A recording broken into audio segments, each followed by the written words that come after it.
everyone, today I thought I would try to make with you these flowers that I made in my sketchbook here. Not the peaches were for something else, but these flowers here. And I thought I would try to make them in a smaller format with you today, kind of more for kind of a greeting card. So that's what it looks like here. And I thought I would take a look with you and see how I can do that. So it's purple and maybe a little bit of pink, and then a green stem. Well, actually, I didn't make a stem in here, but I thought I would maybe add a stem. And then the insides are nice and yellow, very pigmented. So everything's very very pigmented. So I thought I would try doing that in kind of a smaller format and see how I do here. So let me get started. So I actually started not with the center, I started with the petals, and I'm using this pretty punchy kind of purpley color. And so I'm starting making it not too bright, and I'm just kind of making long stems, petals, leaving ample room for a center.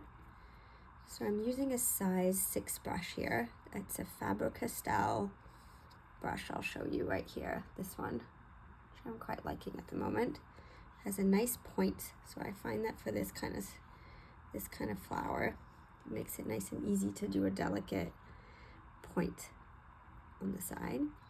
And these flowers are actually very full. So they have quite a lot of petals. They look very, very lush. So I'm just kind of going around here, leaving ample room for the center because I'm going to do quite a large yellow center. So it looks like this, and then I'm going to move along and make another one here, a little bit more to the side. There we go. And I'm just going around, leaving room, and this one's going to bleed off the side of my page. I think when you're making a card, it's always kind of nice to have some elements that bleed off of the page.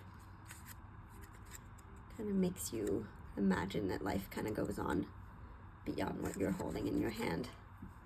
There you go, and then I'm going to make another one here. Let's see, move this a little bit. I'll make another one kind of coming here so I can interact with my first flower a little bit. That's also something I like doing when painting, is kind of having two elements kind of bleeding to one another and see how the paint kind of reacts. There we go. And I think what I'll do to add a little bit of variation in tone is I'm gonna go in with a little bit of pink, and I'm gonna add into my purple here, kind of add a variation in tone, and kind of fill in some of those blanks and start layering my petals over top. So I'm going kind of not too dark, so I'm using quite a bit of water, as you'll see here. And I think that kind of helps being able to create that kind of layered effect. If you go straight away with your kind of darker color, it makes it harder to do that because then you can't really see what's underneath anymore, and it takes a lot of it takes up a lot of that kind of white space right away. But if you work yourself up to the darker colors, it kind of gives you a bit more breathing room, I find. So I'm just gonna kind of go around here, creating. See, now I am going with a little bit of a darker hue, but I'm making sure you can kind of still see what's underneath. There we go, making it look nice and full. I'll do the same for this flower here. I do want to add a little bit of my pink color. I've really been interested in painting with a lot of pink these days, kind of a neon pink, which I didn't used to do before.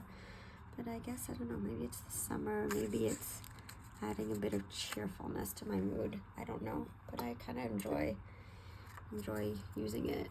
I'm actually almost making a good dent here in my palette with this pink. So I'm going to add a little bit of pink here and there. I think that actually makes the purple kind of stick out, which is nice. Stand out, stick out, stand out. And I like seeing the colors kind of mix together as well. These flowers were actually inspired by, I was just in Cornwall, in England, traveling, a place I'd never been to before, and in the place we were staying at, it was this very lovely little house right by the beach. They had these beautiful flowers that kind of looked like this, a very punchy purple. You know, one of those flowers where you wonder, how is it possible that these colors actually exist in nature in such variety? The ones that make you kind of stand and stop in your tracks, those kinds of flowers. And that was kind of the inspiration for recreating them. You always obviously end up making them a little bit your own, but they were incredibly punchy in color and looked beautiful against kind of the backdrop of the ocean and the sunny skies. So there we go. And I'm going to add a little bit less here because this flower here I'm making kind of further away in the distance. So I'm making it a little bit less dark. There we go.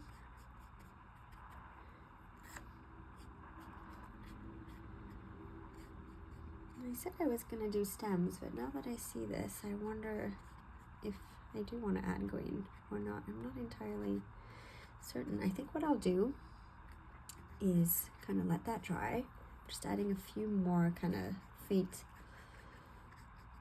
stems in the background here, just to fill it up. I'm almost there, I think. Let's see. So I'm just gonna let it dry now, and then I will be right back with you to take a look at how we can do the inside of the flowers. So just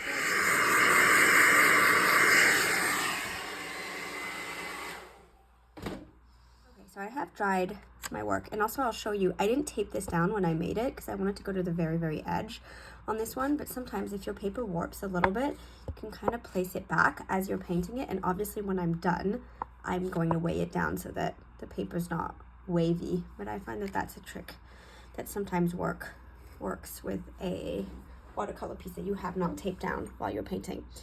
So now I'm going to move to a smaller brush. While I was waiting a little bit, I just mixed two different kind of yellows, a more punchy kind of lemon yellow and ochre yellow.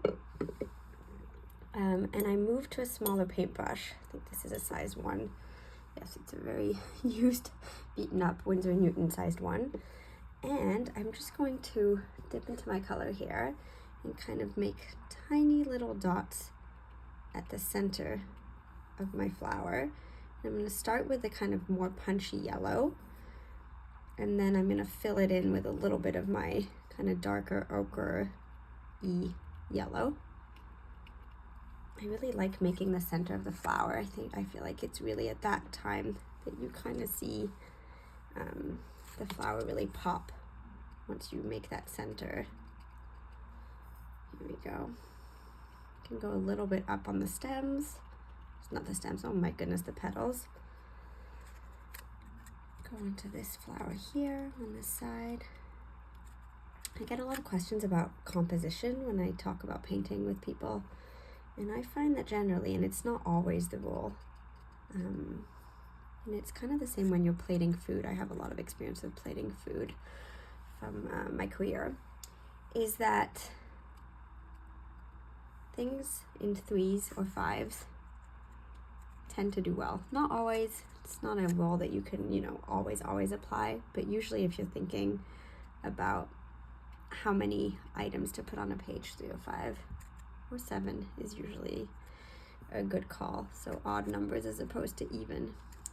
I think this flower on the right hand side here, if you see, is actually not completely dry, so that's my bad, but that's okay. It's kind of bleeding in and I don't mind it too much. And then I'm going to fill it in with a little bit of darker ochre here. It's pretty subtle, but you kind of creates a little bit of variant in color. And then what do we think? Should I add kind of some greenery, or should I leave it exactly the way it is? That's always a question, right? When do you stop And if you've ever done a painting that you really like and then you go one step too far, then you know, usually too late after that, but that's okay. That's what experimenting is all about. So there we go. Well, maybe 6 brush will do here. And I'm gonna mix, actually, you know what? I'm gonna use a little bit of that ochre and I'm gonna mix some green into it. And that usually makes a really nice, kind of more muted green. So I've taken my ochre here and kind of mixing in some of my green. Let me see how that looks. I'll put a bit more of the ochre, a bit more of the green. It's kind of a more muddy kind of green. I think that looks pretty here. Just do this a little bit more. You always want to have enough color when you do something, because as you know, if you've ever experienced it, it's very hard to get that exact color back sometimes. So you usually would prefer to have a little bit more, even if you have a little bit left over that can then kind of dry and you can use it another time. It's always a little hard when you're in the middle of something and you have to mix back that exact color. It can be a little frustrating. Okay, so I think I'm just going to do a little bit of greenery and then and we'll see if that was the good call or if it wasn't. I'm just going to do some kind of loose green shapes, I think, around is how I'm feeling about this. And actually, you know what? I think this might have been a good idea because it makes everything kind of stand out a little bit. Here, let me just actually mix a little bit more. There we go. All right, now we're good because I think this needs to be a tad darker here. There we go. And I'm just gonna make a little bit of kind of green over top. What do we think? I think that looks pretty nice. I'm gonna do some leaf shapes that are more obvious and then some more kind of touches of green here and there.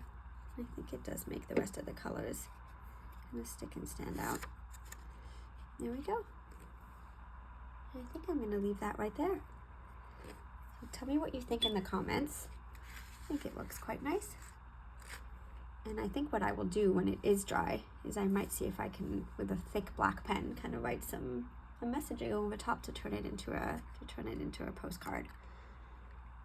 So I would love to know if you like this video. So please let me know in the comments. And if you do try it, of course, please tag me at Khaki and Bloom because I would love to see what you did with it. And there we have it, all done for today.